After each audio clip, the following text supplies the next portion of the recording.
हर हर महादेव, जय श्री राम सभी साधकों को।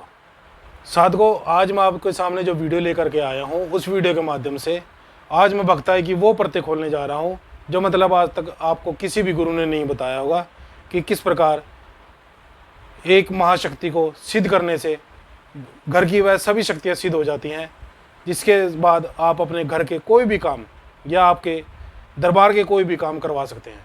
उस महाशक्ति का नाम है आपके इष्ट देव, इष्ट देव की साधना। और इष्ट देव की साधना के बारे में आज मैं आपको जो बातें बताने जा रहा हूँ, वो बातें आपको आज तक। तो चलिए शुरू करते हैं इस वीडियो को। और इस वीडियो को शुरू करने से पहले मैं सभी साधकों से या सभी श्रोतागणों से एक प्रार्थना करना चाहूँगा कि आप मेरे इस चैनल को ज़्यादा से ज़्यादा शेयर करें, लाइक करें और सब्सक्राइब करें, ताकि लोग मेरे इस वीडियो का ज़्यादा से ज़्यादा लोग फ़ायदा उठा सकें। तो सबसे पहला जो प्रश्न आता है कि इष्ट देव, आपके इष्ट देव होते कौन हैं और इष्ट देव का चयन कैसे करें। इष्ट देव आपकी वह शक्ति होती है जिसके लिए आपके मन में सबसे ज़्यादा प्रेम भाव, सबसे ज़्यादा श्रद्धा भाव और भक्ति भाव बढ़ता है। आपके प्रति, आपके दिल में जिसके प्रति सबसे ज़्यादा सम्मान भाव रहता है, वही आपके इष्ट देव बनते हैं। चाहे वह आपकी काल भैरव जी हों, चाहे आपकी माता वैष्णो देवी हो, चाहे भगवान भोलेनाथ हो। अगर आपने अपने इष्ट देव का चयन आपने अपनी दिल से या अपने मन से किया है, तो वही आपके इष्ट देव कहलाएंगे। दूसरा प्रश्न आता है कि आपके इष्ट देव का चयन कैसे करना है। देखिए, इष्ट देव का चयन, सबसे महत्वपूर्ण बात यह आती है कि इष्ट देव का चयन कैसे करें। इंसान, मेरे अनुसार, अगर आप इष्ट देव का चयन अपनी प्रवृत्ति के अनुसार करें तो सबसे बढ़िया है। आपकी प्रवृत्ति किस तरह की है, आपका व्यवहार किस तरह का है, या आपकी जीने का तरीका किस तरह का है, अगर आप उसी प्रवृत्ति के अनुसार अपने इष्ट देव का चयन करते हैं तो सबसे उत्तम माना गया। मान लीजिए आपकी प्रवृत्ति सात्विक की है, सात्विक रूप से है, आप सात्विक भोजन करते हैं, तो अगर आप अपना इष्ट देव भी सात्विक प्रवृत्ति का ही बनाते हैं तो सबसे बढ़िया आपका इष्ट देव आपके लिए सबसे बढ़िया काम करेगा।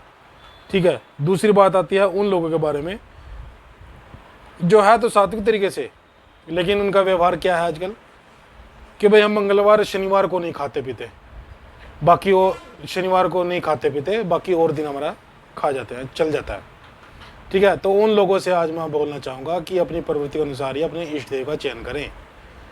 अगर आपने आज संकल्प ले लिया कि मेरे इष्ट देव ये देवता होंगे, संकल्प लेने के बाद अगर आप उस संकल्प को भंग करते हैं तो इष्ट देव आपके लिए बिल्कुल भी आपकी रक्षा में, आपके किसी भी काम के लिए बिल्कुल भी आपके पास नहीं खड़े हैं। तो आपको इष्ट देव का चयन, यहाँ पे सबसे महत्वपूर्ण बात यही आती है कि इष्ट देव का चयन, इष्ट देव का चयन करने के लिए आपको बहुत ही समझदारी से काम लेना होगा।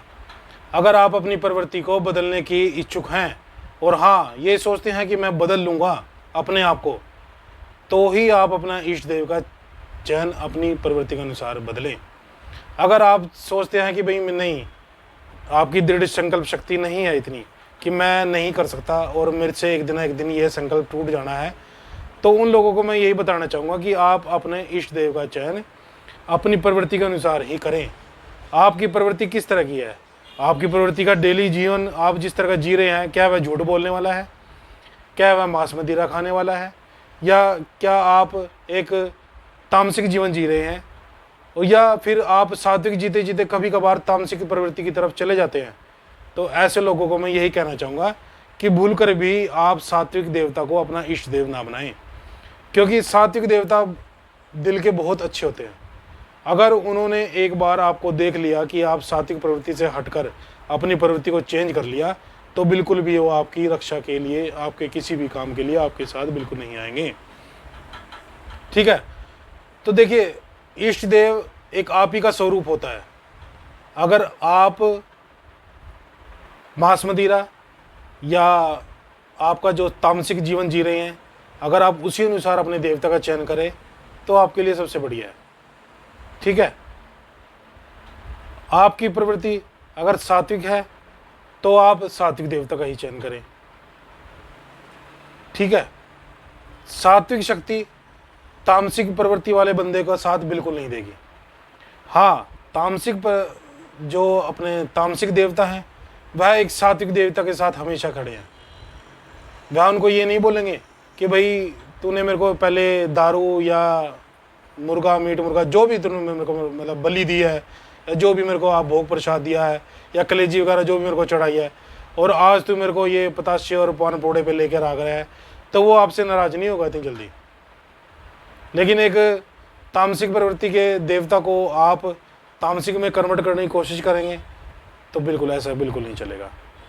मतलब जो मैं समझाना चाह रहा हूँ वो आप समझ गए होंगे कि तामसिक और सात्विक में आपने किस तरह से आपने भेद करना है। ठीक है, ये तो आपका इष्ट देव। उसके बाद आ जाती है कि इष्ट देव की पूजा पाठ कैसे करें या इष्ट देव बनाए किसे। देखिए मेरे हिसाब से अगर आप इष्ट देव को चयन करना चाह रहे हैं तो सबसे पहले अपने नगर के आसपास कोई भी ऐसी कोई सिद्ध पीठ मंदिर को देखें जो आपकी प्रवृत्ति के अनुसार हो। सात्विक और तामसिक में आपने चयन करना है, वो आपने सोचना है कि कैसे होगा।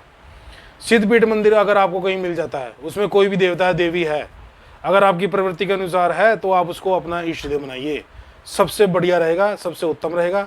आप हर महीने उस मंदिर में जाएं, उसका पूजा अर्चना करें, उसकी पूजा पाठ करें, उसके भोग प्रसाद वहाँ के मंदिर के पुजारी से पूछें कि भाई इसका भोग प्रसाद क्या लगेगा, और 6 महीने उसको एक लगातार आपने संकल्प लेके उसकी सेवा दें। वह शक्ति बहुत जल्दी ही आपसे प्रसन्न हो जाएगी और आपके इष्ट देव के रूप में आपका कार्य करेगी। ठीक है, अगर आप घर में उसकी पूजा पाठ के लिए, घर में देखिए, घर में आप अगर इसकी पूजा पाठ करते हैं तो वहाँ के मंदिर में पुजारी से ही पूछिए कि किस प्रकार इसकी पूजा का क्या विधान है, क्या इसके भोग प्रसाद है। वो आप इसको अपने घर में विराजमान करिए, उनकी पूजा पाठ करिए, डेली उनके नाम का एक दीपक जलाइए। इससे आपके इष्ट देव बहुत जल्दी ही आपसे खुश हो जाएंगे।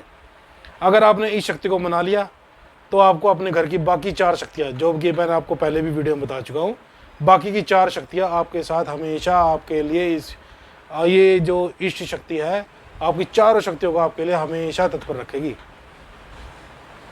ठीक है, इष्ट देव आपके आसपास के मंदिर के हो गए।